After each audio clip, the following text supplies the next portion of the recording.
didn't know it. Just break the ice. I'm just gonna leave it out for the next 5 minutes. Yeah, I've been there before. More like lonely fans. This is Patreon only stuff right here.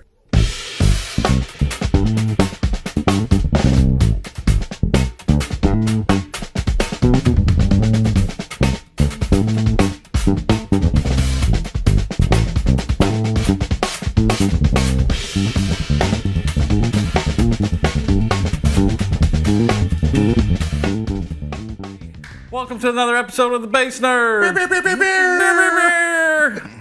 I'm Jody, and I am here with Mark. That's me. We are excited to have this guest on the podcast.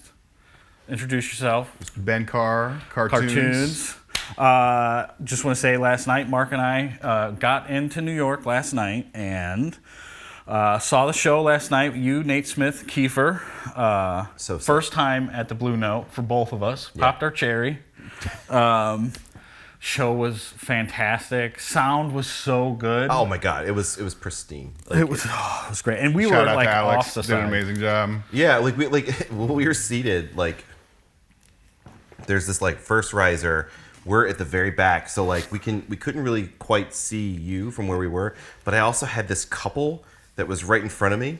That like the lady was just like so daintily like eating so slowly, like chicken and shit, and just like slowly eating. And like I'm hearing the music. I was happy, but at one point I turned to him and I was like, man, that was so like we acknowledged like Nate doing the shit, and he looks at me and I was just like, I can't see shit. Said about that loud because they got like I don't like if anyone hasn't been there before, like it is an institution, but they have like tables like about they this big. Fit 3 people here. They're packing them in there. They're really packing them in. Yeah. And Americans have gotten beefy. Yeah, we're big boys, the last couple, like we had a couple next to us on the end, and then us, and the 2 seats in the middle. We're like, maybe we'll get lucky, and sure enough, they pick like the tallest, broadest shouldered dude to sit next to me. Yeah, I actually went as a spectator earlier this week to see Kiefer's group because he was playing there before. And it was funny to like kind of get sardined in with a couple different tourist groups, and I just sat by myself and was like, "Oh, separate check, please." And I couldn't see shit, and it was funny to go there, as a spectator before, but also calmed me down kind of going into it. I was like, oh, you know what? There's going to be a lot of tourists here. A lot of people aren't even really going to know what's going on. Let's just have fun with the show. Right. Everyone that's here loves it. Everyone that's here to see it, like really loves it. And, it's going to be a really new experience to a lot of folks as well. So, and that can be a really fun kind of new thing, And we're all in it together. Yeah, totally. So, and that took the sting off, and it was just, I just got to like just sit like this and close eyes and listen to it and listen to you shred. Yeah. I wanted to watch you shred. Yeah. Listen, I didn't have a great view, but I had a view. I could see you doing your thing. I was a little off of where Mark was, so I didn't have such a bad shot. We were basically behind Nate's drum set was kind of the thing. Right, so like that has its own perks and its own kind of thing, right? Like, I mean, at one point Nate, in between set and songs, was like, I feel like I'm neglecting everybody behind here, but we're getting this view of him, I think other people are just kind of seeing his face and sticks kind of flailing around a little bit. Yeah. Right. But we're actually, the thing I'm watching is Nate's foot. Yeah, I was about to say, that the view of the feet from there is actually amazing. Right. Yeah. So I'm just watching him, do his thing and just blown away, I couldn't do that. I mean, obviously I can't play like Nate, but I couldn't sit in that spot and have all those people behind me because big guy. My shirt always rides up. So I'm always with my ass out. A little plumber action. Yeah. For sure. Yeah. You're gonna wear Nate a Smith, onesie? no plumber action. Yeah. No, he's a slick man. He's always looking good. Shirt fitted perfectly. Well, but then I think he had like a little flannel on top too, right? Kind of like what you're doing, right? So it's always you guys basically dress the It's an XLT to hide my fucking ass. I'm not kidding you. I switched to the tall sizes. Oh, okay. Just to hide Yeah, there you go. Hey, that's what you got to do. Yeah. Duluth Trading Company makes a special shirt for guys like us who want just a little extra long for the plumber. This is important bass player stuff, guys. Obviously. Especially because these straps stay riding up. You need a little extra just in case. Because the worst thing I don't know if anybody's experienced this. If you have a little bit of your belly Oh, bro. see a shirt afterward, or like a shot of it afterwards, you're like, oh. Yeah. Yeah. Well, I didn't I'm know going it. to just break the ice. I'm just going to leave it out for the next 5 minutes. Yeah, I've been there before. OnlyFans? More like lonely fans. Patreon only stuff right here. Yeah, no, I've got like maybe 2 or 3 T-shirts that are too tight and small and at risk of the underbelly, and I will only wear those at night at home with my wife. Like I would never leave the house. You're like reaching up for stuff, and then even then, I feel bad that she has to see that. Yeah, you can't throw them out. Right. You know? Yeah, that would really be the play. Right? You should just throw them away. But they're still in good condition, and a couple of them are like cool band shirts. I know. It kills me some of the things I can't fit into right now. I got this really nice Queens of the Stone Age when they came through and Run the Jewels opened for them tour shirt that is just, I'm about 15 pounds away from rocking that. You got outside. it, dude. 15 pounds and a stomach flew away, man. Right, You that's know? right. A long weekend of COVID or something like that. Well, I just want to kind of jump right into it. I feel like. Yeah. I mean, I really want to start kind of from the beginning. Like, I know your dad performed with you on the Tiny Desk, so it sounds like you come from a little bit of a musical family. Sure. Can you tell us a little bit about that? Sure, yeah. I mean, my dad is like a jazz avant-garde violin player. Yeah. As some people kind of saw during the Tiny Desk thing. He wasn't fully flexing, but it just kind of made him part of the ensemble. And in the 70s and 80s was playing with a drummer named Alan Dawson, and also played a lot of with his dude Bucky Pizzarelli, and he's got some cool gypsy jazz records. Don't cancel me for saying the word gypsy. As we said earlier, apparently I'm not allowed to say that anymore, but that's what I grew up with, and I'm very familiar with that kind of stuff. And my dad always just kind of had instruments around the house, is what I say. He wasn't a really hands-on teacher or anything like that, but he is taught orchestra and stuff, so he's a natural teacher, and kind of in a way taught me how to be a natural leader, I think, a lot in that way. And my first instrument was actually trumpet, though. Okay. And I, messed around on guitar. Yeah, my man. Player. And so I liked trumpet first, and I was pretty committed to that. I was honestly kind of good, and then I got into guitar and kind of stopped practicing. Sure. And you start losing the embouchure, and it's no good. Yeah. And I was playing in bands, playing a lot of like Blink-182 stuff. Sure. My first performance was in 5th grade with a band that was called Flash 44. Okay. What's that from? What's like the reference there? I mean, Sum 41 was pretty big at the time, I guess. I remember some kids kind of messing with me at the time. They're going, 44. They were like taunting me because my band name sucked. Oh, no, dude. Flash 44 is a great band. We've ruled, man. Shout out to my boys. Wait, pause. Some band names that you were in, some early bands. So there was, my brother and I had a band called The Family Jewels with a Z. Love We're that. just a couple of nuts itching to have a ball. That was our And thing. what's funny about that is how you don't like people who use Z's as S's. Oh yeah, I despise it. It's You the guys worst. had a tagline? That's insane. Oh well, it is insane. And what's more insane is that like we had this harebrained idea. We were both stoned out of our minds. I was like maybe like 14 years old. We went to see Train Anastasio band in Indiana, Indianapolis. Right. And so like we went to Walmart. We're like, hey, maybe we can like fucking get some bouncy balls and like put our like info on there, like like the little like air, like the beach balls. We'll like write our shit on there and like we'll write the band name and our phone number and stuff. Maybe like people will like reach out for gigs. And like we just like threw them into the audience, and they eventually made it to the stage, and we're like, yeah. And Trey kicks it, and we're like, yes. And then we get back home. My dad was like, hey, did you like put our phone number, like our home phone number? People were calling and asking about your music. You were like 867-5309. So that was that one. The other band, my high school band, was Spicy Carlos, which was like there's You look like a spicy hot Carl. You know what a hot Carl is? Everybody knows what hot Carl is. I have an uncle who's named Carl, and he thinks he's hot. So No, hot. You know. No, it sounds gross though. It is exactly that. Okay, so I'm without giving out too many. Hot Carl, Spicy Carlos is Hot Carl's like like Mexican cousin. Essentially, that's where it was. My buddy, like he was like he's a trumpet player, and he was like his family's from Mexico. He's like very much in the mariachi, so he came up with the band name. It's so juvenile. I love it. I love it. The horn section and stuff. So those are the dumbest band names I've had. Well, I was in Dust Remains. Hell yeah, dude. Saliva cover That sounds band? metal as We were fuck. just like a high school rock band. Did Remains have a Z? It did not. Good. But we had printed out a bunch of think of the cheapest stickers you could get that had the worst font, right? Yeah. Mm-hmm. And I would in high school just post them all over Hell yeah, the dude. place. Papyrus the cleaning- everywhere. But I Yeah, felt dude. like I was just pissing off the janitor. Dust remains here. You need to clean this. Oh yeah. You were just taunting some dude. Oh, man.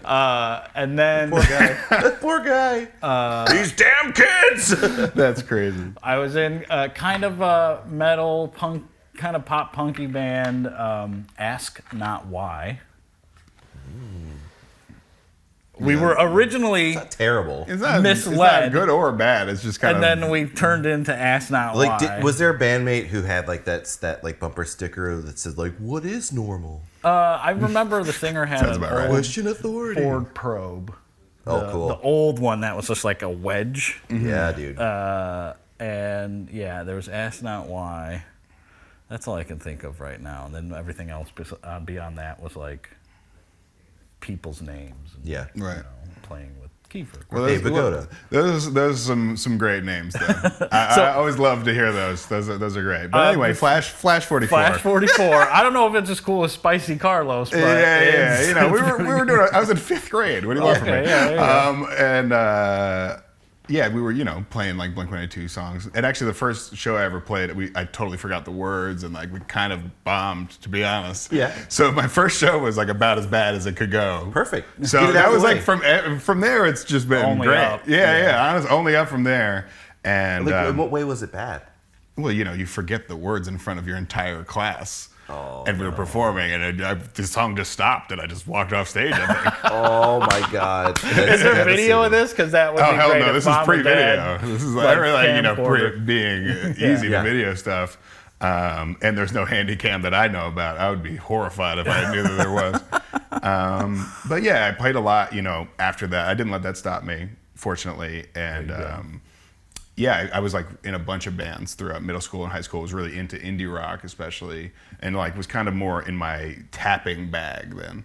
And as I mentioned to you guys earlier, I connected with not only Mike Tobias but Spectre upstate through a teacher of mine. And so I kind of been messing around with 6-string basses in high school, and I was really into the tapping thing. I can't even stress that enough. I was really Stu Hamm and guys like that, obviously Wooten, or Right. that was really inspiring to me at the time, trying to write very bass centric solo pieces. Yeah. And since I went to music school, I really dropped that entire thing because I realized how not applicable that is to life, really, in bass playing. That is such a common story. Yeah. I think all three of us for sure. Yeah, unless you create your own lane, Yeah. We had John Ferrara on, who Sure. was that's his thing. He made excels his at. own But lane. it's such a part of their signature sound. Yeah. Consider the Source and what he's doing. That Right. you really gotta carve your path with it. So, Right. so it was going to music school that made that transition sort of out of that and sort of I got re-understanding fundamentals of bass. the traditional, and I picked up the upright then, my first week of music school. Where'd you go to school? So I went to Western Connecticut State University for Okay. 2 years, and then I went to SUNY Purchase, Cool. which more people have heard of, but both great schools, and learned an amazing amount at both. And mostly was focusing on upright there. Yeah. And that just really took whatever I was good at and just shrunk it down completely, and just made me relearn how to play the instrument. And then I could apply it to electric when I was playing again and stuff. And But you made the move you picked up upright. You said the first week you started college. yeah, because I thought that they would be cool with me playing electric in general. I thought I was Okay. delusional and thought I could get through, Okay. some jazz program in America Yeah. with playing electric bass. And they 'cause were that like, was "No, really- here it is." Yeah, maybe if I had went to Berkeley, it could have worked out or something. But I wasn't able to afford Yeah. that, and didn't get any money or anything. Sure. So And at the time, I think it was over 50 grand a year or something like that. And my dad had went to Berkeley in the 70s, was like, son, I don't think that's going to, that dream of yours? I don't think that's going to work out. So turns out, fuck you, Dad. Yeah, fuck you, Dad. I did anyway. Well, it was good though to be humbled in that way at that age and to really have to work for it. And, and I became a pretty obsessive practicer around that time, and was just wanted to be able to hang on the instrument of upright. But then when I'd go home for summer, I'd practice a lot of electric. Yeah. And the first summer I was home, I met the singer Joanna Teeters, who was on my tiny desk, and we've been working together since then. Yeah. It was like probably 13 years ago or something like that. And that gave me kind of an outlet for playing electric with somebody too. And all these bands from high school kind of fizzled off by then. Yeah. And it's crazy that we're still making music together. That like project that just came from a MySpace message. Right. When I was home for the summer, I was like, "You want to play some gigs, duo, vocal and bass?" Because like I said, I was like familiar with playing solo and some other stuff like that. So that was my initial concept of playing with her. And then we actually started a band called Mad Sata that played and toured for many years. Right. And that was like my pride and joy for most of college and up until I was about 25 when we broke up. So that's like in a nutshell kind of my guide into how I was really in love with music and kind of came into my own. And Carrtoons didn't really come about till after that. Well, you had a really nice with your family influence, like your dad, understanding music pedagogy and totally. really diving in, to play different instruments and try things out. So you had that working in your favor, then plus being in this fucking area, which is there's so much going on. Right. There's so much opportunity for influence, then going to school and then doing it, just going on the road and just freaking doing it. Yep. That's so huge. And I was lucky to get kind of thrown in the fire also when we were really young with my band with Joanna. We were opening for some pretty heavy acts. We opened for Thundercat when I was 21, 22. That's awesome. Wow. Heard them changes for the first time in my life at that show and was like, yep. Right. Oh yeah. Because that shit wasn't out yet. And a couple other ones like Lotus and John D I remember hearing at that show. Yeah. Just crazy shit. And I was blown away at how good he actually really is. Yeah. Because I was really into the records and stuff. But, anyway, that band provided a lot of really cool opportunities like that. That, looking back, I don't even know if we were deserving of them or whatever, but we knew some really cool people, and I've always been a pretty driven guy and, trying to connect the dots. And at that time, I was working with Joanna. I was like, you guys got to hear the singer I'm working with. She's amazing, It was more about that than... about whatever. And I had a crew of guys that were super down to play this music that we were working on, and it was a sick democracy and a really awesome thing, and everybody was contributing in an awesome way. But, like a lot of projects you start in music school, it just was maybe a little bigger of an undertaking than we could all do, realistically, Yeah. So when was really the transition from that to, production and then into Carrtoons? I would say... I started getting really back into making beats because I'd kind of made beats a little bit in high school and kind of had a joke rap group and we were messing around. What were they called? Shiloh with a Y. We were pretty great book, by the way. We were pretty horrendous, but it was fun, Right. And it was we definitely had a good time doing it. So I had a little, my dad had passed down a Tascam 24 track to me, and an 8 track when I was in 5th grade actually. So I had always been messing around with recording. I was never amazing at it or good or really technical, to be honest. Sure. And didn't really start getting into more technical stuff till 2015, I would say. Mm-hmm. And that was when I think I came up with the name Carrtoons, which my dad had actually come up with, and was using it as Cartunes, 2 words, as a publishing company. Nice. Or I don't know if this company exists, so don't look that up. But he was using it on some CDs. Yeah. And so one day I just clicked when I put his hard drive in my computer for some reason. I was like, holy shit, that's kind of a good name. Right. And I was really getting into making beats again. I needed something besides Ben Carr. It didn't feel right. Sure. As a beat maker. Mm-hmm. So the name is just stuck as my name now. I don't really know why, but it just is easier for people to associate me. And people are mind blown that my name is Ben Carr now, which is kind of fun. Yeah, it's you see it and you're just like, oh, that makes sense. Oh, right. Oh, That's how it was for me. Like I like kept seeing it, and then I was like, well, like obviously this guy's not named Carrtoons. Maybe who knows? It's and I looked it up and I was thing. like, Ben Carr. Oh, cool. Yeah, so it just became like, I was in love with gorillas. Right. And things that were like this kind of like imaginary, and I imagined it to be like that actually, like almost a fake band. Tame Impala was just coming out at that time, and so I was like, this kind of works as like a thing. Yeah. And started making some solo records that no one's ever heard. Carrtoons Volume 1 through 4. Those are on Bandcamp somewhere. Not on streaming, I don't think, most of them, but. Or 1 through 3, I don't even know anymore. But those are like the first things I kind of released under Carrtoons, and started making beats for other people. And that was around the time I moved to the city for the third or the fourth time to just like try to make it work. Yeah. And well, because I don't know if we mentioned, but you grew up kind of like upper New York. Yeah, I grew up in the Hudson Valley area in a small town called Rosendale. Yeah. So the city is still kind of the big bad city. Yeah. It's far enough that it's like, sure, it's hard to make that connection sometimes, especially when you're a broke young musician and a little bit hard-nosed about getting a job. Sure. Sure. And I was just trying to play gigs as much as possible. Right. And in the tri-state area, when I was living in other places, I could make that work. Yeah. But here it was tough. Right. The gigs paid less, and it was harder, and it's harder. The grind is harder. The grind is harder. So I had a tough time making it work, to be honest, and for anybody that's feeling discouraged at that age, you're not alone. Right. It's like, it's a very common thing, and it's tough to barrel through that and to be kind of bold enough and delusional enough to a certain extent to like make that work through that time. So,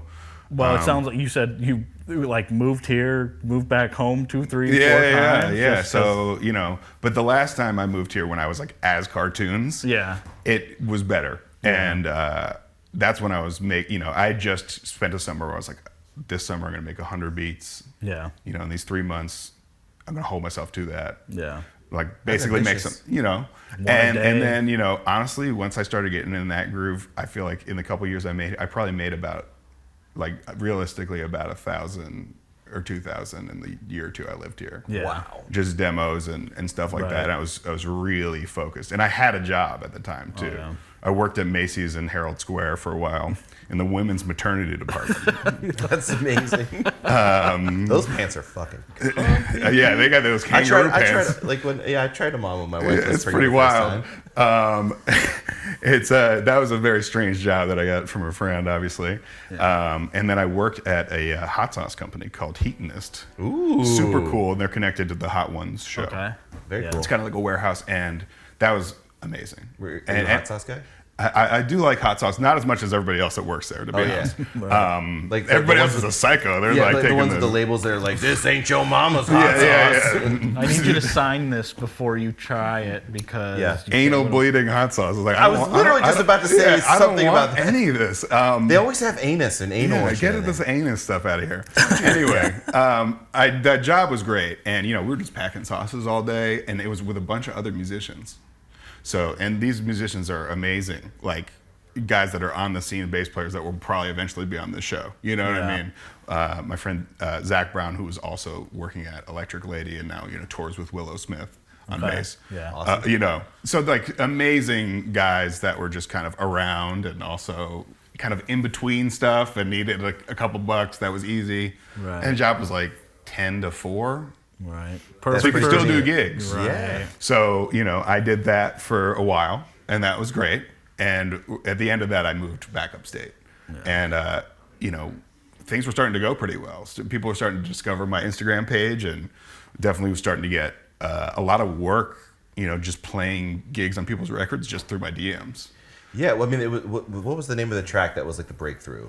On My Way, is that the with the count? Yeah, sure. That one specifically, like, yeah, sure. When you drop that within like, I'd say a month's time, I had maybe like 50 people like send that to me, like, have you heard of this guy? Like, oh yeah. Yeah, I mean, that was a very special moment for me. I mean, I flew up to Toronto on a whim, having never met Cole before, and I had one of those really annoying days that everybody had with COVID, where you have a flight and you got to get the test at the right time. Right. And I was literally in this shitty little pharmacy for like 6 hours trying to get this test so I could go home. And I show up to the session. It's the last day of the thing, and I was like, bro, I'm angry. And we made that. Yeah. You know what I mean? So that was like a full, I was just pissed off. And when I hear it, I laugh. It's like, that's so sick. Yeah, so, that's but it's a real emotion. I think it translated in a really great way. And I'd had that idea a little bit before I came out. I was like, man, we got to make something with hits. Yeah. I heard you make something else that had hits in it. It was killing. It sounded like Just Blaze. Yeah. So, very inspired by that style. And anger, apparently. Yeah, and anger. My New York just came out in that moment, and it was a beautiful connection for me and Cole, and has led to all these other things. You know what I mean? And definitely just put my name in people's ear a little bit, and people are still discovering that video. Yeah. That is so interesting, because anger is the emotion that usually is associated with heavier music, and then also a lot of hip hop. Those you don't really think so much about stylistically that. Yeah. Being portrayed as much as a focal point, and it totally hearing the song in my head now. And thinking about that, it totally gives it a whole different breath of life. Yeah, I mean, and I make a lot of chill music, honestly. I feel like people mostly associate me with a much chiller vibe, which was kind of what was interesting about that. Yeah, having its own legs, and I'm just open to whatever the world has to offer in that way. And we made that, and we were joking. We're like, man, this is so good, no one's gonna like this, because all the stuff that we make, nobody likes. Right. And we both just have that we make this horse shit and everybody, it fucking blows up, and then you made it in 10 minutes, and then your album can't take off or whatever. So we were both feeling that way, and then that video happened. We're like, oh, maybe we're wrong. Yeah. Follow your intuition, barrel it out till, I made hundreds of videos before that, obviously. Right. But that one, it might as well have been making 1,000 different ones because of and I was lucky also, people started making reaction videos at that exact time. Right. So there was a lot more views on just dudes head nodding. Yeah. Than my original video, which was kind of fun. Yeah. And it was just fun. It was a fun laugh, and it feels good to share in that way. There's definitely a dark side to the social media stuff as well that I don't love as much, but are you reading all the comments? And I try not to as much these days. Yeah. Smart. I still do. I got one the other day that got under my skin. Oh yeah, I got that one. I saw that one. Yeah. Yeah. Well, I got to say, on TikTok, I was getting to be honest, dozens of not positive ones. Yeah. But I find that platform to be not for your fans. It's weird. Yeah. But the endearing thing about having a fan base, even if it's it doesn't matter the size of it, is that the people who are dedicated to watching you, whenever they see some of the hatred, it's usually self-policing. Yeah, totally. And you you figure out, and what really helped is just the reminder that hurt people. Oh yeah, totally.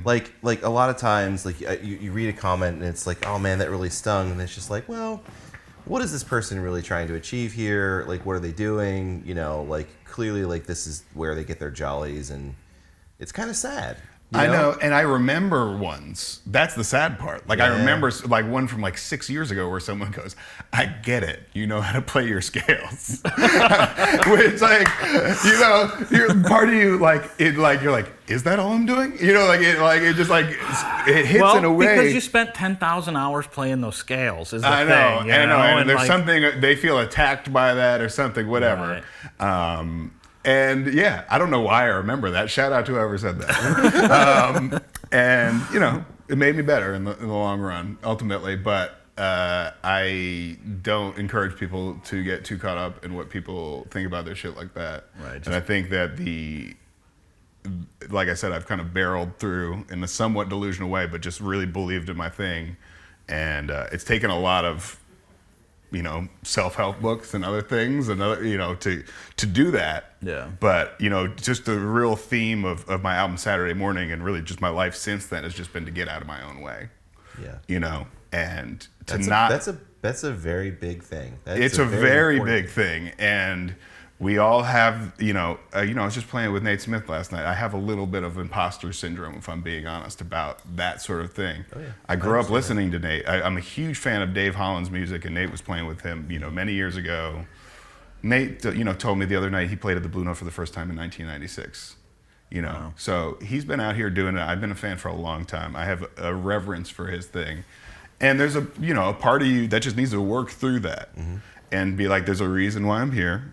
I'm their peer now. Yeah, and I started just having to check myself, like, stop asking him those questions about Chris Potter and all this shit. Like, Right. we gotta, Let's work together. Let's work together, and it's a beautiful thing. And I love the idea of the apprenticeship system in music.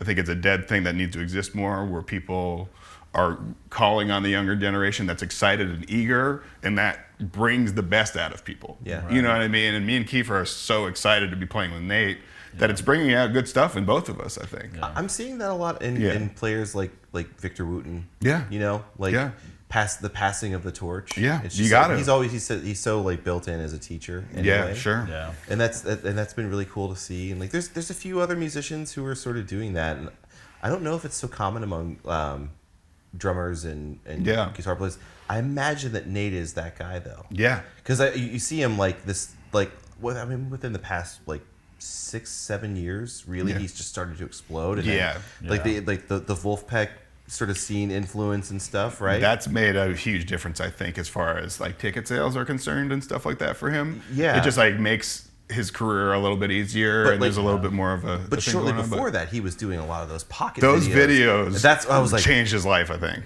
Yeah, that was man. And probably was the last thing he was expecting too. Like I was saying with these videos, like you just really never know what's gonna work. Yeah. Right. And you just got to be open to these things and be able to capitalize on them when they happen. Yeah. And he had many years of playing that led to him being ready for that moment. Oh yeah. So now that he's got dive. these shows to have, he's ready. He knows what to play.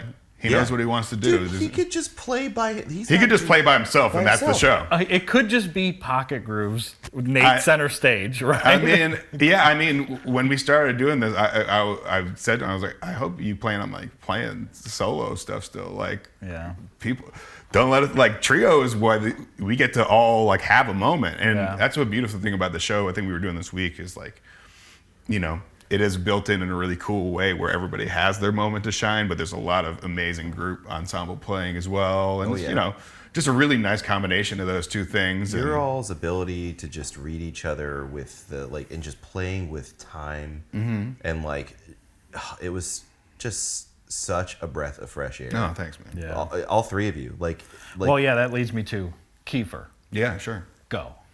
Go. I mean, a legend, a superstar, a good friend of mine. How'd you guys meet? We met because the producer of Tiny Desk, who is now taken over as like kind of the main guy, but at the time was working under Bob. Okay. His name is Bobby. Okay. Bobby Carter, amazing guy. Shout out to Bobby. He had hit me up because he loved me and the Count and Kalen Ellis and Kiefer, and kind of, he was like, you guys are like the future of production. Okay. I want to get you guys together to do an at-home Tiny Desk. Okay. And we did that during the pandemic, and we recreated the Tiny Desk theme songs, or not the Tiny NPR theme songs. Okay. And like they gave us like some like old like library stuff to potentially flip or make new arrangements of. Interesting. And we weren't really sure what to do with that. Like, it would have been cool to like flip it, but like, how are we gonna make that a video with the four of us? Yeah. So we took the approach of like, let's make arrangements, almost like jazzy, I guess. But yeah, you can watch it. It's a cool thing. That's how we connected at first. Yeah. And then right after that, the four of us got together. We all went up to Cole or the Count's spot in Toronto, and we just hung out for a week, made music. Yeah. Just, experienced each other's fucking genius together. Mm-hmm. Yeah. And just got to experience each other's, pocket in real life together. It was amazing. Yeah. And just had a really good time. And we've actually done that again since for a week. We've kind of been slowly putting an album together. I won't make any promises anymore on any public forums about this album. But we've been making some stuff, and it was really fun. And in between those 2 sessions, Kiefer also last minute needed a bass player to go to Europe because his bass player for his trio, Para, couldn't make it. So I actually jumped on a 3-week tour with him in 2022. Nice, yeah. And that's how we became like really good friends. I saw like that come out. I was like, oh, this is interesting. Yeah. I wasn't really supposed to be on that though, and it just was the right. We had just hung out in LA like a day before, he needed this bass player, so he called me kind of in a panic, like, oh my God, please tell me you're free. And I just had to move 1 session, Yeah. And so I was able to move that, and we've been working together ever since. And I've been really spoiled with playing with Kiefer now. It's hard to even imagine other people playing the music. And now that he's going to be on my April tour playing my own music as well. And I feel spoiled. It's been really awesome to get to know him, and he's even better than people think he is what I'll say. Yeah. And his natural intuition, his ears, what he can hear is unbelievable. It was just like listening to just a real, honest musical conversation. Yeah. The whole set. And he was shot. Also, I'll say he just played. That was like 8 sets in a row, because he had just played 2 nights before that, and we did a recording session all day on Wednesday. Okay. So my man was running on fumes, and he still sounds like that. So he's, but he loves the challenge of it. He's very, like, he wants to honor the tradition of jazz too. Like the blue note both means a lot to us. Sure. And we're both jazz nerds at heart, so we've connected on that too. You know what I mean? We're both guys that are producers, and people kind of know us as like hip hop adjacent producers, but we're players. Like we both went to school, and we both just want to play. Right. So the Nate thing has been a perfect gig for both of us, and we're kindred spirits in a lot of ways. And often when we're traveling, we're roommates and farting and being weird together. And he's one of the most hilarious dudes on the planet, I'll say. That's awesome. In addition to just like, what I just said musically and all that, just like a funny dude. Well, to go kind of come back to the comment about like people like see you all as like hip hop adjacent producers. Yeah. I do think the majority of people understand that you all are players. Yeah. And like it definitely shows. What's really been great, or like how do you like have you noticed that there is a trend of like popular music is kind of going in the direction of like high musicality and like higher musicianship? Are you seeing that as well? I mean, I like to think so. It's hard to say whether I'm in my own bubble or not, but I certainly was very excited to see people like Thundercat like getting more mainstream attention for sure. Thundercat, because I certainly thought that was far too obscure. Yeah. To like make it through there. But it's been inspiring to see like, no, he's just being the purest form of himself, and that's what people want.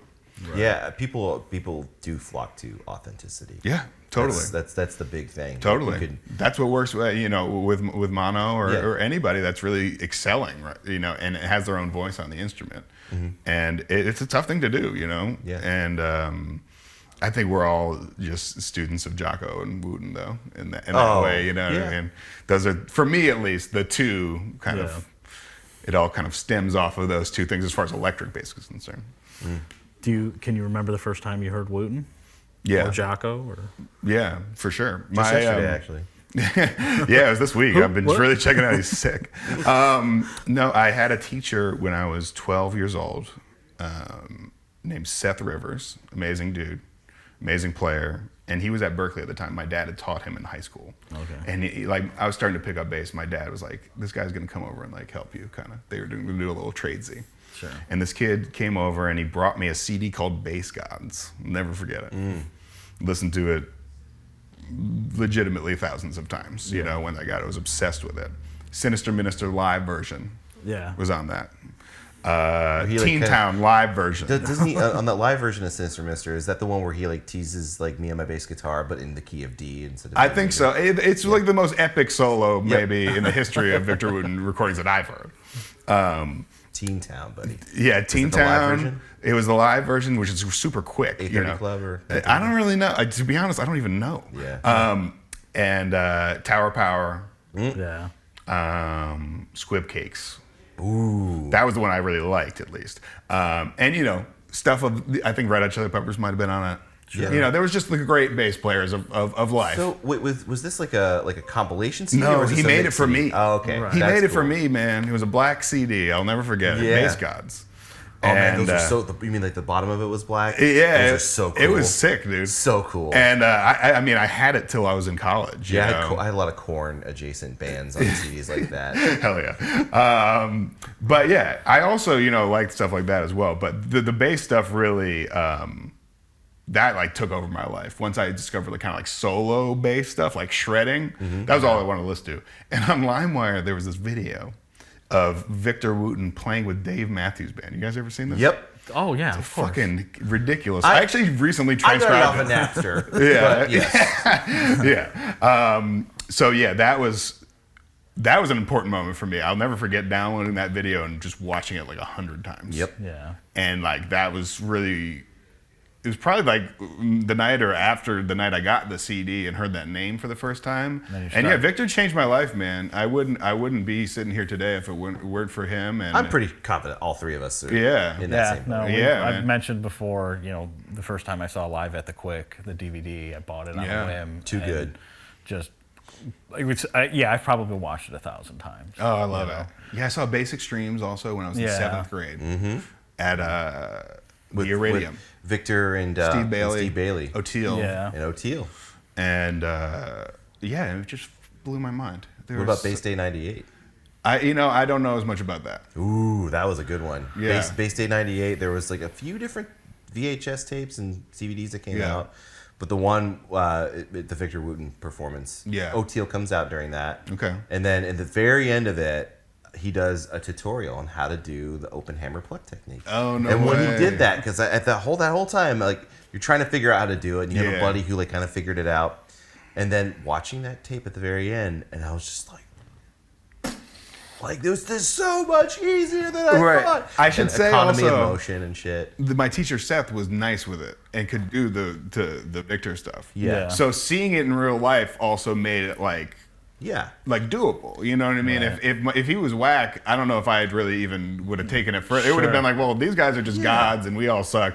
But Seth was amazing, super inspiring to me. Yeah, and, but you see people like when you Oh my first God. saw Victor play it, it just looks like he's just doing this. Yeah. and like it's just like so hard to tell. Like, how is he getting all that It's sound? impossible. And then when he explains, oh, it's all about economy of motion. I'm like, oh, okay. Yeah. Okay.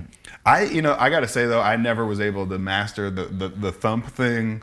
Like Same. yeah, it just like wasn't natural to my physicality and stuff. Playing like Jamerson Yeah. just comes natural to me. That like kind of thing. you are the go-to like Well, thank when you. people ask like like who do you like, we all like know Jamerson stuff, like who is a newer person who is sort of like carrying that torch and like 10 times out of 10 you're Yeah, the I mean, person. when you mention it, it makes total sense. Yeah. Watching you last night and that Jamerson kind of vibe for sure. Jamerson, Paul Jackson. Yeah. Man, I would Yeah. say like Manhunters. Yeah, I mean, like that, for me, like in college, that was electric bass. That's like, okay, this is the transition to what I think, from what I love and what got me inspired to like what I think I could feasibly be good at. Sure. And also think is super fucking funky and hadn't really checked out Right. until then. So, the Herbie stuff for me, like, It's untouchable. Yeah, I just practice those records for hours. There's not a single second that misses on those. Yeah. Like all of them, like all the Mike Clark, just that Mike Clark's fucking left hand. Oh, it's so Chatter. Like that alone Yeah. is so good to listen to. Yeah, and just like it's like taking vitamins at that age, Yeah. And and through that, I feel like I was able to slowly develop playing the Tower Power style. Just like being able to get those subdivisions and ghost notes of 16ths and stuff like that. And then one day I was just like, oh shit, I can kind of do this. Yeah. So that kind of like a soup of all those things is what I started to like lean into actually practicing. But to be honest, I've never looked at the Jamerson book. I've not transcribed his playing at all.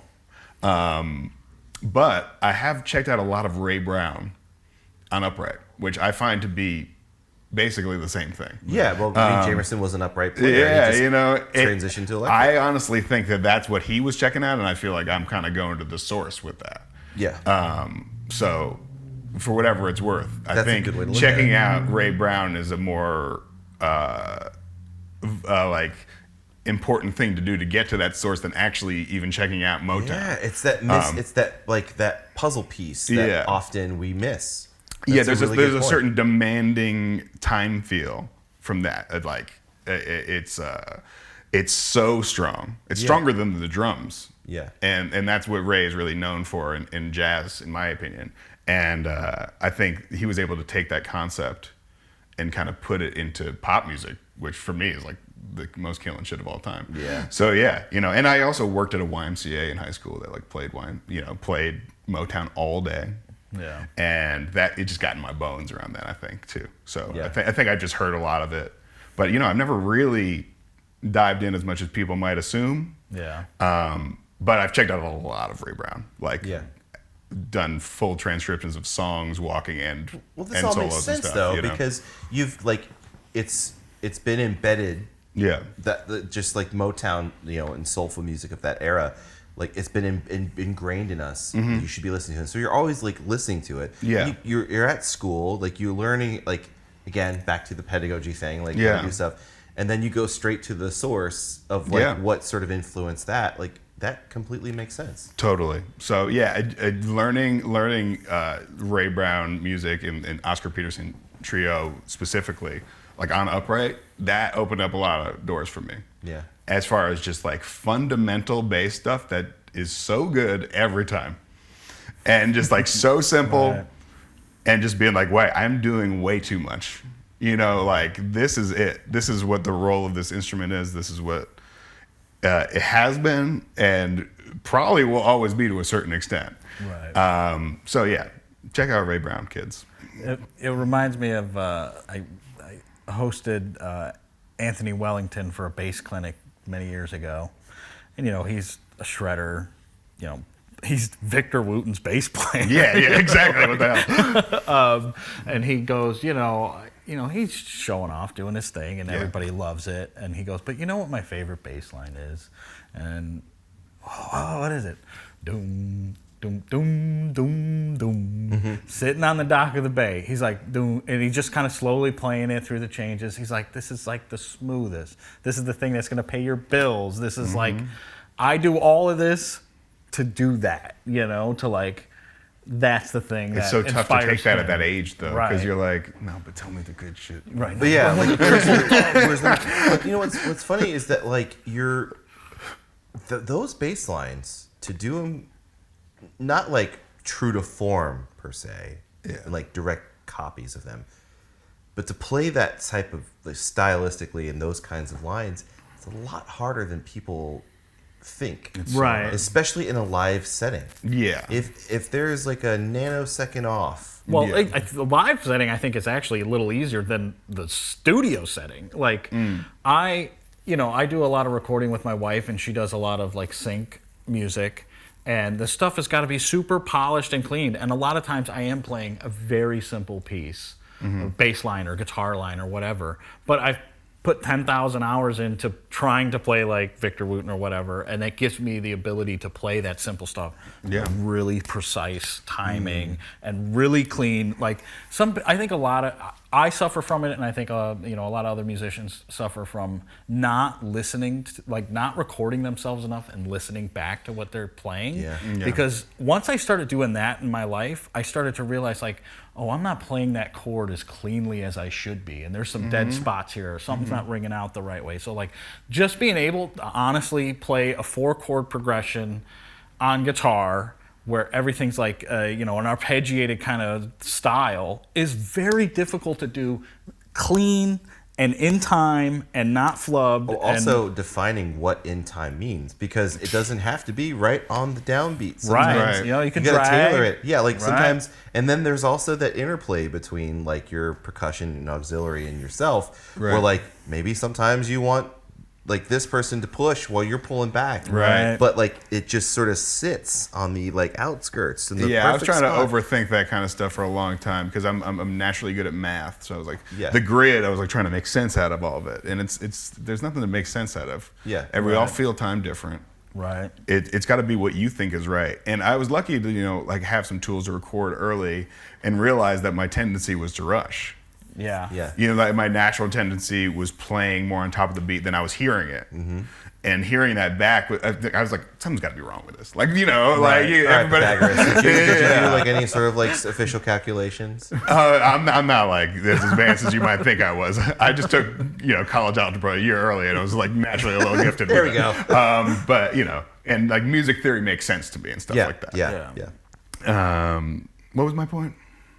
Where to sit on it, overthinking, like where to sit. It's more of a feeling thing. Yeah, right? and I think everybody should not only record themselves, but in today at least make a minimal effort to try to do some sort of bass tracking in like a production context where you can actually edit yourself. Right. Not just like letting people do it. Like get in the nitty gritty when you're learning, and like what are you doing wrong? Mm-hmm. Yeah. Like, fix it. Like, actually edit it, and then hear it. Yeah. And then play it like that. That becomes the new thing. Right. So, for me, I've like done a lot of work like that to kind of like I just used to move stuff back milliseconds, right, to try to get that sound, and now I've just kind of taught myself how to play like that. That's cool. That's really great advice. Yeah. It's advice that I needed to hear, because I am definitely overthinking shit lately. Like growing up with playing in bars with my brother in Kentucky until like 4 a.m. Like that's where I cut my teeth and learned how to play, and like that part of my brain is so far gone. And now like I'm just trying to kind of get back into it, and I just find myself overthinking. Right. All the time. Well, I have a kind of, it's all contextual too with bass, and it really comes down to me to like, when we're playing as a band, we're playing as a tribe. So the drummer is right. You can't be thinking about like, this guy's slowing. As soon as that happens, the groove's gone. Right. Everybody on stage is gotta your family, accept that, right? and they are right. And you need to listen and support them. That is what you do. That is what this instrument is all about. Yeah. If you have any thought of, man, this fucking guy, whatever, you need to let go of that ASAP. Right. Because that's the enemy of this instrument to me. So yeah, if there's any insight I have to say, like how to learn how to actually play egoless and all that, that's, you need to start by having a more tribal mentality. Get back to That's a more solid fucking advice. Yeah, a more for lack of a better term, more African approach to this music. Yeah. And for me, a more rhythmic approach, because there's so much emphasis on harmony, and rhythm is king, especially with bass. Yeah. I mean, we got to learn all these notes, we got to do whatever, but rhythm is king. So that's what I'll say for all the bass players. Rhythm is Listen king. to the goddamn kick drum, and rhythm is king. Rhythm is king. That's what a great tagline. Yeah. There you go. Would you have like what maybe piece of advice or two would you give to the 22-year-old kid who just graduated from college with a music performance degree or something like that, and is looking to get started, building a professional career at it? Yeah. Is there any advice you would give to that kid who's like, I want to make a living making music? Stop complaining about social media is number one. Okay. Stop, like, above all music stuff, don't be that dude that's like, man, stop like getting in your own way with that stuff first. That's very important to the modern musician, I think. And I think a lot of these young kids that I find to be really good and talented are the ones that are not posting and stuff and not actually using it. So you would say post regularly. I would say post in a way that you're comfortable with as well. Maybe that's not number one, but like that is a thing I think young folks should focus on if they're trying to build their career right now. Yeah. This advice, if you're listening to this 5 years from now, it might be different. Sure. But right now, I think it's really important. I've certainly got a lot of gigs, a lot of cold calls to play gigs from my Instagram, because it's somewhat of a, a business card for me right now. Sure. So I think put yourself out there. Don't read the fucking comments. Don't read the comments too much. Honestly, there probably won't be a lot of comments if you're that age, unless you're insanely gifted, and that's okay. Right. There's a lot of bass players. There's a lot of really good people out here. Right. There's a lot of people that can play styles a lot better than me.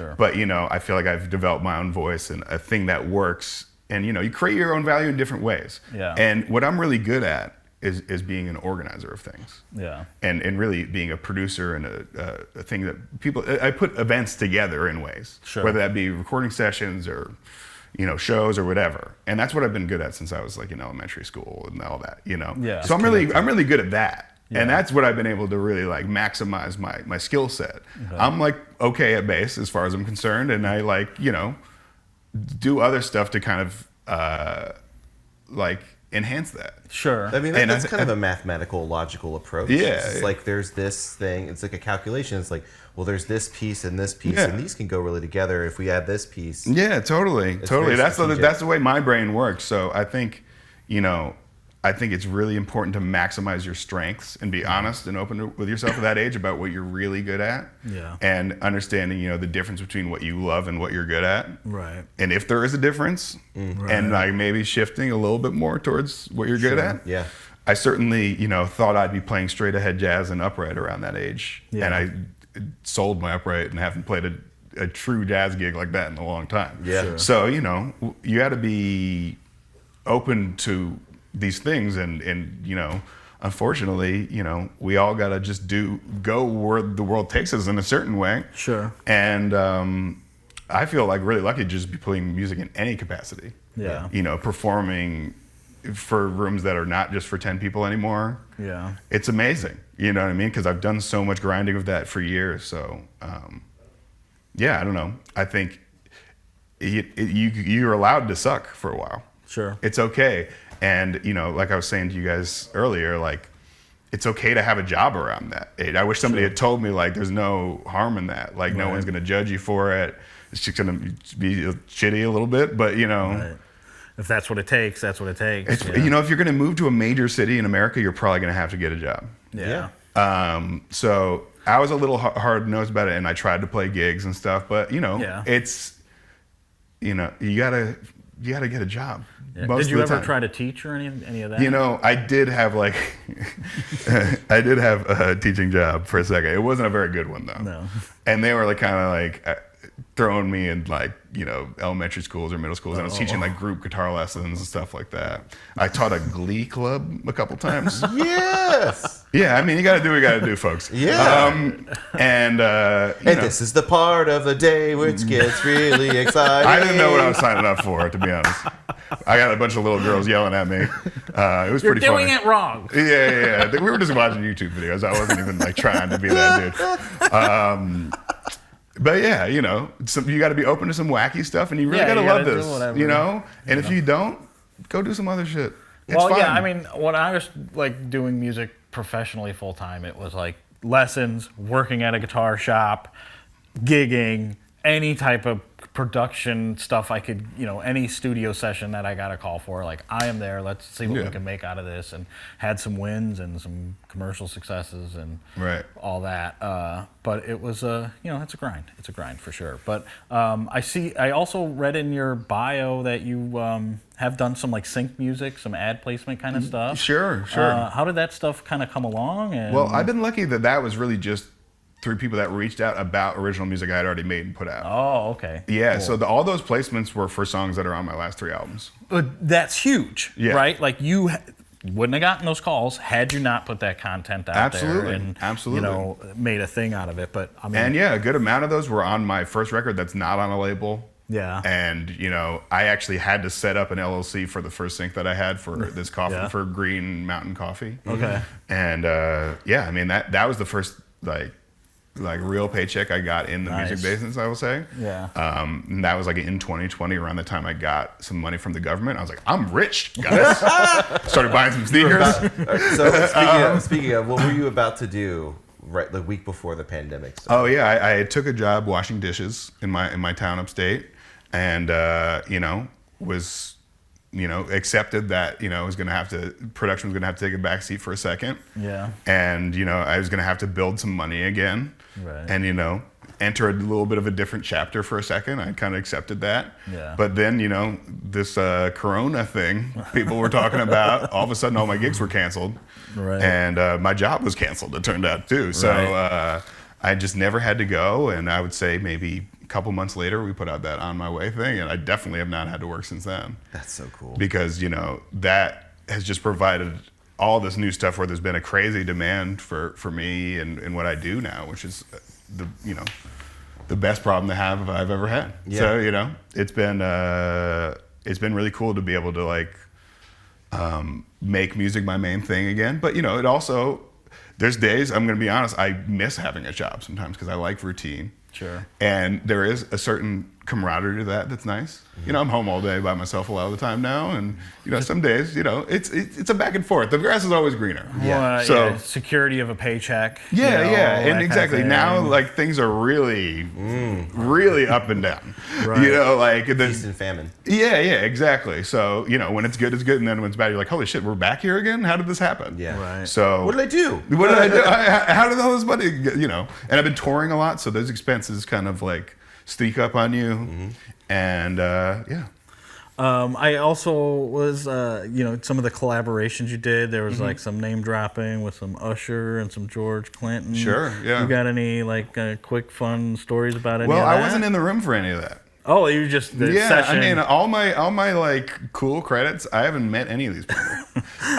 So yeah, it's like a crazy time during pandemic. I made a remix that ended up on an Usher remix album that they released in conjunction with his Tiny Desk. Yeah. And they played that arrangement on the Tiny Desk, which was super cool. Nice. So yeah, cool. that was a huge. So I was like, I'll take that credit. Right. Let's take a moment, speaking of Usher, to acknowledge Usher. To acknowledge the halftime show where they had Aaron Spears' kid up the whole time. Yeah. That was really fun. Yeah, salute. Yeah, R.I.P. Aaron Spears. Yeah, one of the best to ever do it. Yeah. One of the best to ever do it for sure. And yeah, it was cool. I mean, I grew up listening to Usher. I love Usher. Right. Who the fuck doesn't? Yeah, I mean, his music is timeless. Is really an honor to be involved in that in any way. So cool. Like a lot of things, the business of it was a little weird, but I was just happy to like take that W and just kind of move on and got that credit. Got that credit, and George Clinton, I would have killed to be in the room for that. Sure. That was on my friend Black Odyssey's record. Yeah. And it's an awesome song. They crushed that, and has Benny the Butcher on it too. Yeah. So having two people that I love on that track was a really cool like bonus to have this beat that I sent out to a friend. Yeah.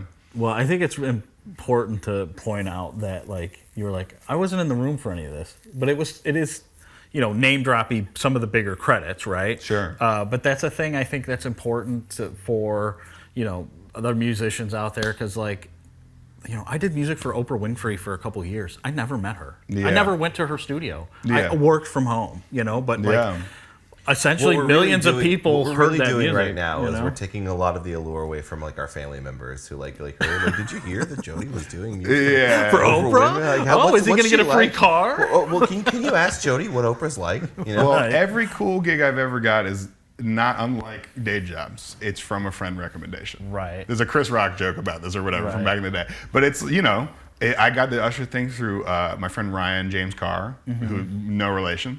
But, he reached out as like, yo, I've been working with Usher. It's crazy. Like, I want to get you involved. I love your stuff. And, we had made some music, and we're fake brothers. So that was perfect. And, I was happy to be involved in it. And, basically any of these things where, people, I've been building relationships for many years. They're like, now's the time. I'm tapping you in. You got anything? Right. And I was lucky that I had a lot of stuff, especially during pandemic. A huge library I was making. So. And that's got to speak to your character as well, because they know that they're making the recommendation, but they're putting their own reputation on the line. As well. Yeah. And so they trust you enough to not only deliver musically, but also just understanding the assignment in general. Yeah, totally. Was this the same scenario with like Robert Glasper too? Yes. Yeah. Yeah, I mean, I played to a recording he played a solo on in my pajamas. I'm in the studio all the time in my boxers. Yeah. Like, it was surreal. It's funny. When I was in college at Western Connecticut, I actually played with Robert Glasper, who's our guest, before he blew up and stuff. Yeah. And he was very cool and very nice guy. Yeah. And so, you know, I was like, oh, wow, this is like so surreal and such a full circle moment. Like 10 years later, we playing on this record, and Glasper's now a Grammy nominated superstar. And, you know, Alex Isley, who that record was for, you know, is like musical royalty to me. Right. Yeah. And so, yeah, I was very just psyched to be on that record. Right. And it was really just more of a bass contribution, and something that at the 11th hour, they were like, yeah, we want to make this bass a little bit better. Yeah. So the whole track was done and produced. Really? Which is always the most killing thing to play bass on. Because the drums are as knocking as possible. It's like you know, you know where you're gonna sit in the mix and stuff too already. So shout out to Jack Dine, who produced that. Amazing producer, really set me up for success on that. Thank you, Jack. Yeah, which is really important. Is because some people don't set you up for success. They send you stuff that you're not really gonna sound good on. Right. They expect you to save the song. Sure. And that's not exactly how bass works. So, you know, they already had something that worked. They just wanted to enhance that. Yeah. And then, you know, you recently did your Tiny Desk. That seems to be doing very well. Getting a lot of, Nate was on that. Yeah. Your dad was on that. I'm sure that was a nice little proud moment, right? Of course. I mean, it was unbelievable. It was Not unbelievable to have Michael that. McDonald. Not Michael McDonald, not to be confused with the almighty Mike. No, it was a surreal moment to, you know, have family in the building, and, you know, my best friend and neighbor from home was also in the building and hanging for that. So it was just, you know, one of those Joyous time. It was a joyous time. I think people could really feel it in the watching of that, and, you know, we're on a different level than, you know, Justin Timberlake, who just came out with the Tiny Desk yesterday. You know. Yeah. So I haven't watched it. There's like, you know, there's a huge difference in the type of artist they bring there, which is really beautiful. Right. And I was really lucky to get that opportunity, and it feels like people are just rooting for me. Yeah. You know, and people I think It's are so fun to watch. Yeah, I think people are you eager have for good stuff. You know. You've got this like this really great like dance that you like. It's so subtle, but it's just like. It's part of the signature, and it's just it seems so genuine, fun to watch. right? Exactly. Right. It's Yeah. authentic. It's, Right, Thank you. It's so great. Right. Dude. Yeah, I mean, I've been doing a lot of work. You know, I made around the time I moved upstate, I actually made like a full album that I just scrapped. You know, like finished it and scrapped. Well, because it wasn't true to me. Were you playing and were you dancing while you were playing it? See, I don't know. You know, it just Tap like it into was, that. I was kind of like around that time I was like listening to a lot of K Tronada, but you know, that isn't exactly what I think I'm as good as maybe making soul records and stuff in that vein. So it was like kind of making a transition from that. And I'm glad that I kind of didn't release that in between album, because that was just one for me. I was just working it out, you know what I mean? And I was glad that I gave that next project that I really did feel strongly about, Saturday Morning. Yeah. As far as everybody else is concerned, that's my first album. Yeah. Even though I have like 5 before that. You know, That one just came out. people right? are gonna Saturday Night came out recently. Oh, okay. people are going to be asking like now that you're talking. Like, Yeah. and I know you've talked about this a few other times. Yeah, and maybe, stuff, yeah. Like people are going to be. I want access. How can I find it? Yeah, Send it to me, it's on please. Bandcamp, man. Check it out. Yep. And I had a project called Butterville, also kind of pre-starting Cartoons. with that I with, think Paula, is with Paula Dean before she was Butterville. before she was canceled. she was Yeah, dropping. exactly. It's our collab. No, there's a road called Butterville upstate in New Paltz. It's just that I you used to just go- doing beats to her saying "Hi, gal" in different ways. Exactly. No, it's nothing like that. It's I would say I'm playing a lot of acoustic guitar on it. Nice. It's like not what you'd associate my sound to be, and I think it still holds up to me. I think it's really cool. I'm playing some upright on it too and stuff. Yeah. I think an upright solo on that record. I have to find this. Yeah, Butterville. It's cool. It's on Bandcamp, I think. But yeah, you know, these things you make, and you know, you have expectations for them, and then they do absolutely nothing. And Double Plastic as Double Nate Plastic, Smith. yeah, you know, my Ben Carr and Friends projects never really took off. You know, I have all these little things that, you know, were little seeds, but just prepared me to be where I am now. Sure. So, you know, Throwing things at the wall and see yeah, what sticks. exactly. And I've learned how to not take these things as personal too over Right. time. You know, That's hard. It's really tough. hard. It's really hard. But you know, I think I have a little separation now between Ben Carr and Cartoons, which is really nice. Yeah. And it allows me to take things a little less personal. Yeah. You know. Yeah. Like what's his name? Andy Kaufman. He had the Tony Clifton. Yeah, exactly. So you got cartoons. Who are we talking to right now? Are we talking to cartoons? You're talking to Ben Carr right now. Oh, okay. So what's cartoons like? Oh, he's probably smoking weed on a rooftop like you saw last night. That was really fun. the guy we were like we were in line for to try to get into the Comedy Cellar because David Tell was closing. Oh shit, sets. really? And we were like, oh, we'll do the standby thing. We're standing there, and like, first of all, there's this. You saw that giant Escalade like piece of shit. Oh, that was hilarious. And this truck comes off. And like he blares the horn, and it scares the shit out of everybody. And then like the limo guy's doing this, and they go "fuck you." And I think the truck guy thought I was talking to him. He's about to get out, and it was just like so tense. Yeah, it was tense for a second. And then like they drove by, and then like like Batman, I was like, "Who is that? Cartoons up there?" Yeah, and you're out on the balcony, and I was like, "Oh, Bat, this is us now." But the guy we were talking to next to us, like, just some random guy who's trying to get in as well. He's like, I think they're smoking marijuana up there. And we're like, I mean, yeah, man. Like, you're on West 4th, dude. What the hell do you think this was? Yeah, I don't know anything about that, but I believe you. Yeah. Come on, man. Like, well, our buddy was giving us the walking tour, like, of basically from where SIR Studios is all the way down to Blue Note. We just, like, walked the whole streets. way, yeah. And he was just like, oh, yeah, man, like, this alley over here used to be real loose over that way, like, around the corner. Like, Jocko used to live in this basketball court? Dealing, like, heroin and shit like that. Like, that was the big thing. I mean, things are a little touch and go now. I'm not going to be honest. I'm going to be honest. Things are a little crazy in New York, especially in that area. But, you know. Well, fentanyl's taking over I kind of love it that it's know. weird and fun again. Yeah, man. It's like there's moving to Chicago in 06. Like I was just conditioned. I come from like a large enough city to where like like certain survival instincts and stuff. Yeah.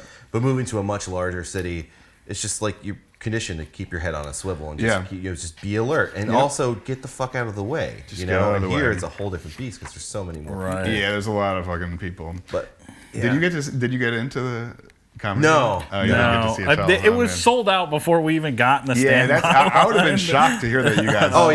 We totally rolled the dice because we also didn't know like when the set was going to be over. Yeah. Right, and we had gotten in yesterday, and it was a long day. I was up at like 4 a.m. anyway yesterday. Yeah. Because I just couldn't sleep. I was excited to come out here and stuff, and like just talk to my wife a whole bunch, and got ready, hung out with the kids, took them to school, breakfast and shit. And, like we went to get donuts and everything. So like I start waking up 4 a.m, hang out with the family, get donuts and stuff, drop them off, get to the plane, and then just like all the way until we were out until like 1 a.m. Yeah, it was great.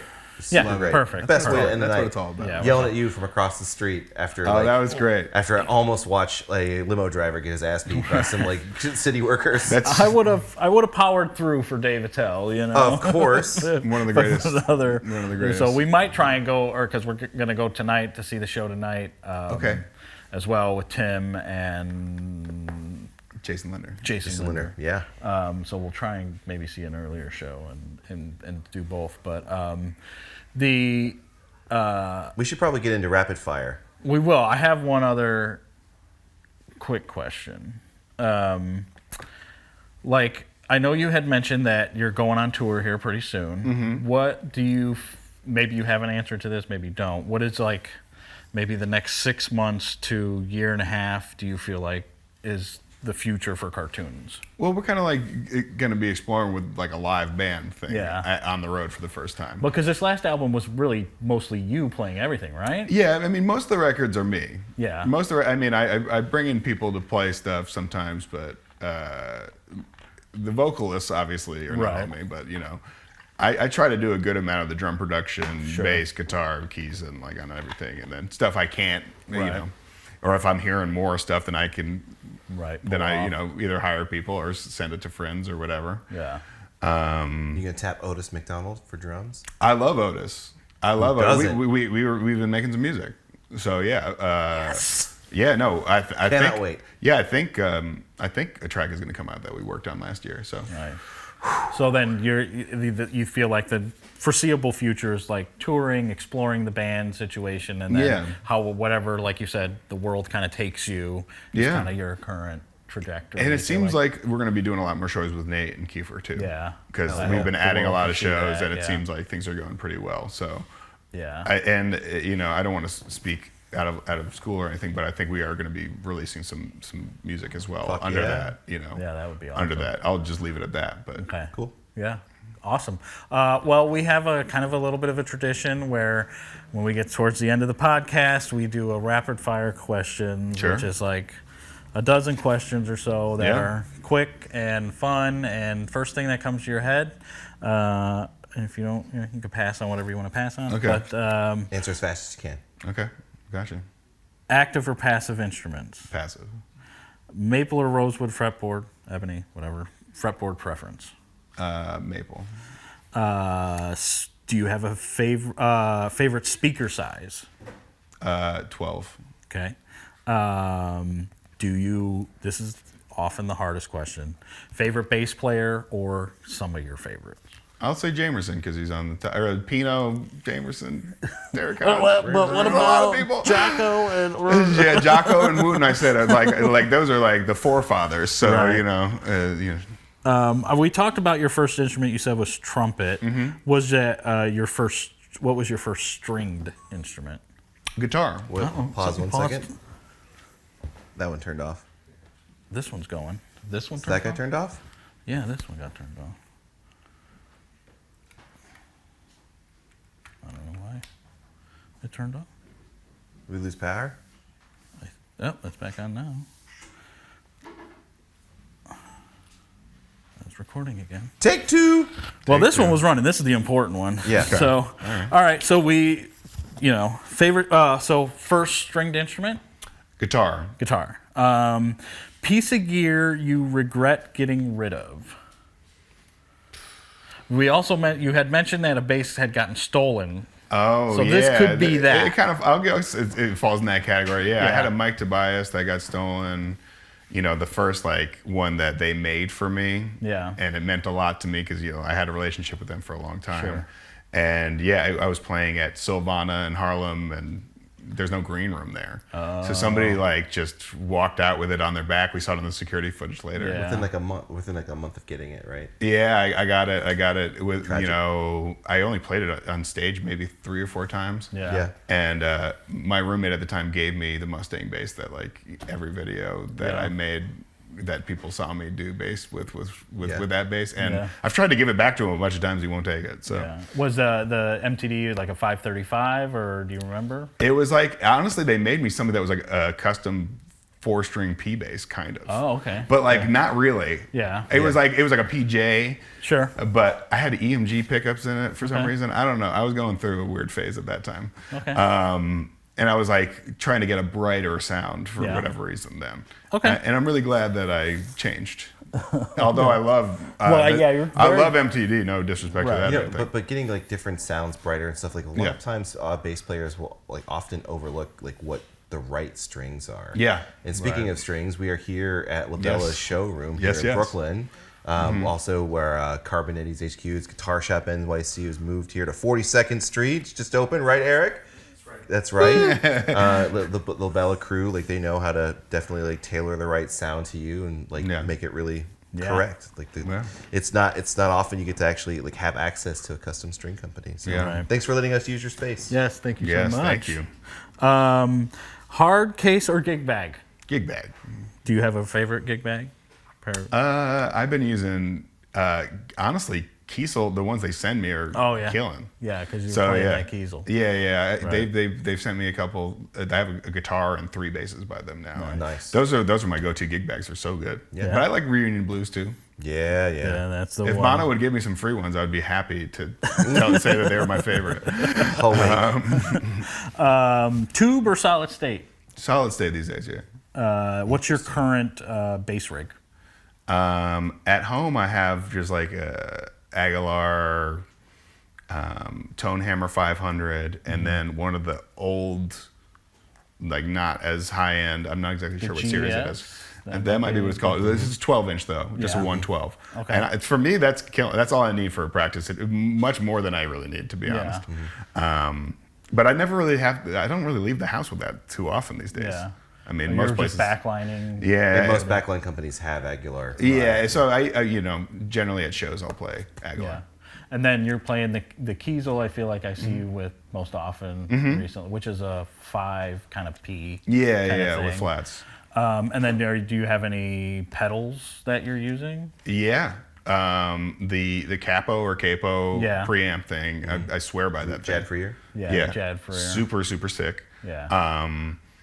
And the one I didn't use a ton last night was the Celebrity Pedals thing with Christopher Walken, which I think for the like an auto wah thing is second to none. Yeah. Very cool, like kind of it's basically the electro-harmonics kind of thing. Sure. But it's very cool. I like that a lot. That's like one of the new ones I'm excited about. And I feel like the OC2 is classic. Yeah. Right. You know, we can't go wrong with that. Right. Okay, cool. So I guess that kind of goes into our next one. Do you have a favorite pedal of all time? I had the 3-leaf audio Tim LaFave joint. That is such a common You're the response. 4th person in a row that is. My shit has a buzz in it though right now, so I got to fix that. But I feel like Spencer! Yeah. Come on, Spencer. What's up, man? It's unbelievable pedal. Yeah. I mean, Is it the bigger one? that has the tone thing. Yeah. It was the first one they ever made. I believe Spencer ever came out with. My friend is like a huge gear nerd and was like, you need to get this. Yeah. Like you're trying to do this thing right now, and this is the pedal for that. That thing. Do you have a favorite hardware finish? Black, gold, chrome, nickel? Gold. Nice. Do you have thoughts or feelings about relic instruments? I don't have any feelings about it really. I'm not as much of a purist about aging or anything like that or vintageness. You know, if you give me a 60s P bass or something, I'll be like, this sounds great. Yeah. But I'm not a snob about stuff like that or anything like that. Cool. And then last question I have is a band you wish you could play with, maybe do a tour with, something like that. Who would you maybe want to sit in with? Yeah, it's tough to say. Solo artists are coming to mind, so I'll just say those. A dream gig for me has always been like a Nora Jones. Oh, yeah? Ooh, yeah. Nice. Something like that. Hell yeah. That would be great. I would love something like that. Something that's like almost jazz adjacent though, but it's like songs. Yeah, That's really the world I like to live in. Okay. You would cool. crush with that. And I love her new album. It's genius. Yeah. Besides, those are kind of our bass-related questions, but sometimes Mark has some like food-related quick. Oh, yeah. I have lots of different thoughts right now. But Yeah. it could be anything. So if Mark just wants to go, right. What's your pride and joy plant at home? You're a plants guy. We've got plants over here. What's your It's favorite like plant? it's just like a succulent that I don't even know the name of, but it's cool. Nice. succulent. Yeah. Nice. What's your favorite sports team? Yankees. Yankees. So you're a baseball guy? I'm growing up with big Yankees. Did you play any sports? Played baseball and tennis was my main thing. Okay, what's your favorite tennis racket? Babolat. Babylon. Interesting. I know nothing about. It's with a T. Babolat. Babylot. Oh, I said Bab. See, that's how much I don't know Idiot. about the. Yeah. Were you a lunchbox kid or a sack lunch kid? Lunchbox. Your school lunchbox. So what was your lunchbox? What was your favorite lunch? Oh, my mom packed me some horse shit.